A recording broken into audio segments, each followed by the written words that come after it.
మూడుముళ్ళ పందెం పార్ట్ 76. రిషి తనకి కోపం పెరిగిపోతూ ఉంటే, ఎంత మోసం చేశావు వైష్ణవి, నిన్న వాడితో ఎంగేజ్మెంట్ చేసుకుని నాతో ఏమీ తెలియనట్టు మూవీకి వచ్చావు, నన్ను పెళ్లి చేసుకుంటానని చెప్పి ఇప్పుడు వాడితో ఎంగేజ్మెంట్ చేసుకుని త్వరలో పెళ్లి చేసుకుంటున్నానని అందరి ముందు అనౌన్స్ చేస్తారా? ఇప్పటి వరకు నిన్ను ముట్టుకోకూడదు, నిన్ను ఇబ్బంది పెట్టకూడదు అని అనుకున్నాను. కానీ నాకు ఇప్పుడు అర్థమైంది, నిన్ను ముందు పెళ్లి చేసుకోవడం కంటే నిన్ను సొంతం చేసుకున్న తర్వాత అప్పుడు నువ్వే నన్ను పెళ్లి చేసుకో అని ప్రాధేయపడతావు అని వైష్ణవిని ఎలా కలవాలా అని ప్లానింగ్ వేస్తూ ఉంటాడు రిషి. వైష్ణవి, విక్రమ్ మరియు ప్రియా ముగ్గురు కలిసి విక్రమ్ ఛాంబర్లోకి వెళతారు. వైష్ణవితో ఈరోజు షెడ్యూల్ ప్రిపేర్ చేయమని చెబుతాడు. వైష్ణవి ఓకే అని చెప్పి తను ఛాంబర్ నుండి బయటకు వెళ్తుంది. విక్రమ్ ప్రియా వైపు చూసి, ఇక్కడ నీ జాబ్ ఏంటని ఆలోచిస్తున్నావా అని అడుగుతాడు. ప్రియా, నువ్వు ఏ జాబ్ ఇచ్చినా నేను చేస్తానన్నయ్య అని అనగానే విక్రమ్ నవ్వుతూ తరుణ్కి ఫోన్ చేస్తాడు. తరుణ్ ఫోన్ లిఫ్ట్ చేయగానే, ఒకసారి నా ఛాంబర్కి రా అని చెప్పి ఫోన్ కట్ చేసి ప్రియా వైపు చూసి, తరుణ్ అని మా మావయ్య వాళ్ళ అబ్బాయి, మొన్నే యుఎస్ నుండి వచ్చాడు, ప్రెజెంట్ తను ఇక్కడ ఎండి, నువ్వు తనకి సెక్రటరీగా వర్క్ చేయాలి అని చెబుతాడు. ప్రియా, సరే అన్నయ్య, నువ్వు ఏది చెప్తే అదే చేస్తాను, నాకు ఎటువంటి ప్రాబ్లం ఉండదు అని నవ్వుతూ చెబుతుంది. సరే అని చెప్పి ప్రియాకి ల్యాప్టాప్ ప్రొవైడ్ చేసి దానిలోకి లాగిన్ అవ్వమని ప్రియాకి సంబంధించిన ఐడి ఇస్తాడు. ప్రియా సోఫాలో కూర్చుని ల్యాప్టాప్లో లాగిన్ అవ్వడానికి ల్యాప్టాప్ ఓపెన్ చేస్తుంది. ఇంతలో తరుణ్ విక్రమ్ ఛాంబర్లోకి వస్తాడు. విక్రమ్ తరుణ్ వైపు చూసి, నేను చెప్పాను కదా నీకు సెక్రటరీ పెట్టానని, తన పేరు ప్రియా, నాకు చిన్నప్పటి నుండి తెలుసు, ఇప్పుడు మన కంపెనీలో జాయిన్ అవ్వడానికి వచ్చింది, తను నీ దగ్గర పిఏగా వర్క్ చేస్తుంది. అలాగే లాస్ట్ వీక్ మనకి ఒక ప్రాజెక్ట్ ఓకే అయ్యింది, దానికి సంబంధించిన ఫైల్స్ అన్నీ వైష్ణవి దగ్గర తీసుకుని మీ ఇద్దరు ఆ ప్రాజెక్ట్కి సంబంధించిన వర్క్ చేయండి, ఒక టీంని ఫామ్ చేసుకోండి అని చెప్పి ప్రియా అని పిలుస్తాడు. అప్పటి వరకు ప్రియా తరుణ్ని చూడదు, తరుణ్ కూడా ప్రియాని చూడడు. ప్రియా సోఫాలో నుండి లేచి విక్రమ్ దగ్గరికి వస్తుంది. విక్రమ్ తరుణ్ని చూపించి, ప్రియా, నీకు చెప్పాను కదా, తనే తరుణ్, ఈ రోజు నుండి నువ్వు తన దగ్గర పిఏగా వర్క్ చేయాలి అని చెబుతాడు. తరుణ్ ప్రియా వైపు చూస్తాడు. ప్రియా తరుణ్ వైపు చూసి ఒక్కసారిగా షాక్ అయ్యి అలాగే ఉండిపోతుంది. తరుణ్ కూడా ప్రియా వైపు చూడగానే షాక్గా నిలబడిపోతాడు. వాళ్ళిద్దరూ ఎందుకలా మాట్లాడకుండా ఉన్నారో అర్థమవని విక్రమ్, ఏమైంది అని సీరియస్గా అంటాడు. వెంటనే ప్రియా విక్రమ్ వైపు చూసి, అన్నయ్య, వీడు ఉదయం టెంపుల్కి వెళ్ళి వచ్చేటప్పుడు కారుతో నా స్కూటీకి డాష్ ఇచ్చాడు, నేను కింద పడిపోయాను అని కోపంగా చెబుతుంది. విక్రమ్ తరుణ్ వైపు సీరియస్గా చూసి, తను చెప్పేది నిజమేనా అని అంటాడు. వెంటనే తరుణ్ అప్పటి వరకు ప్రియా వైపు చూస్తున్నవాడల్లా విక్రమ్ వైపు చూసి, బావా, నేను హార్న్ కొట్టాను, కానీ తను వినిపించుకోకుండా ముందుకు వచ్చింది, అది టర్నింగ్ అవ్వడం వలన నేను చూడలేదు, కానీ నేను చాలా స్లోగా డ్రైవ్ చేశాను, అందుకే తనకి ఎటువంటి దెబ్బలు తగలలేదు అని అంటాడు. అయినా విక్రమ్ సీరియస్గా, డ్రైవింగ్ చేసేటప్పుడు కొంచెం చూసుకుని డ్రైవ్ చేయి తరుణ్ అని అంటాడు. తరుణ్ ప్రియా వైపు కోపంగా చూస్తాడు. ప్రియా తరుణ్ వైపు చూసి ఈవిల్ స్మైల్ ఇస్తుంది. నిన్ను సరదాగా బ్రహ్మరాక్షసి అని అనుకున్నాను, కానీ నువ్వు మా బావ దగ్గర నన్ను ఇరికించావు, ఈ రోజు నుండి నువ్వు నా దగ్గరే వర్క్ చేయాలి, ఈ రోజు నుండి నీతో ఆడుకోకపోతే నా పేరు తరుణ్ కాదు అని మనసులో అనుకుంటూ తరుణ్ కూడా ప్రియా వైపు చూసి కన్నింగ్ స్మైల్ ఇస్తాడు. ప్రియా ఏడ్చావులే అన్నట్టు ఎక్స్ప్రెషన్స్ పెడుతుంది.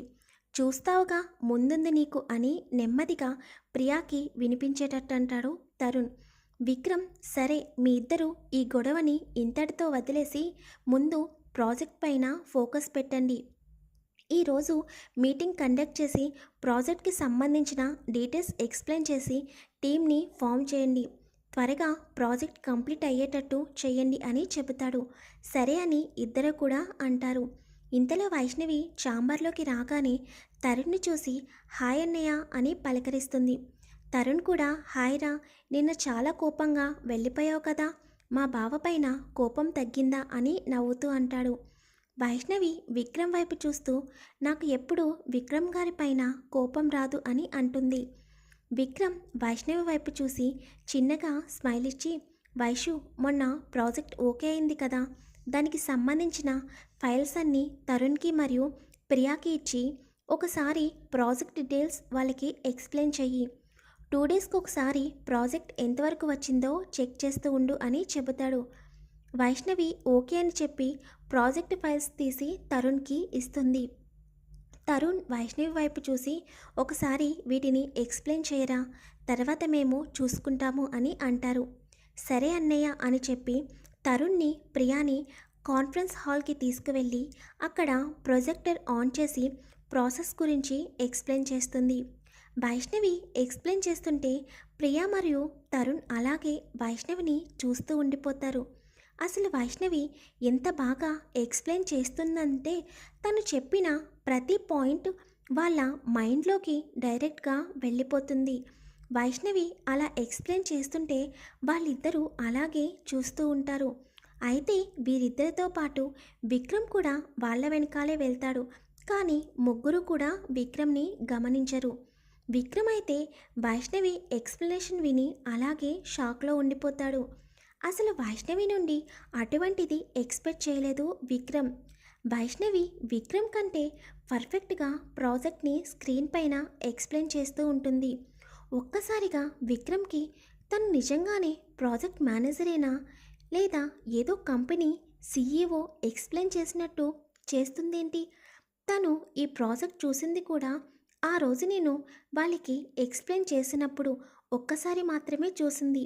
కానీ ఇంత పర్ఫెక్ట్గా ఎదుటివారి మైండ్లోకి ప్రాజెక్ట్ డీటెయిల్స్ వెళ్ళేటట్టు ఎక్స్ప్లెయిన్ చేస్తుంటే వైష్ణవిని ఎలా అర్థం చేసుకోవాలో విక్రమ్కి అర్థం కాక అలాగే చూస్తూ ఉంటాడు.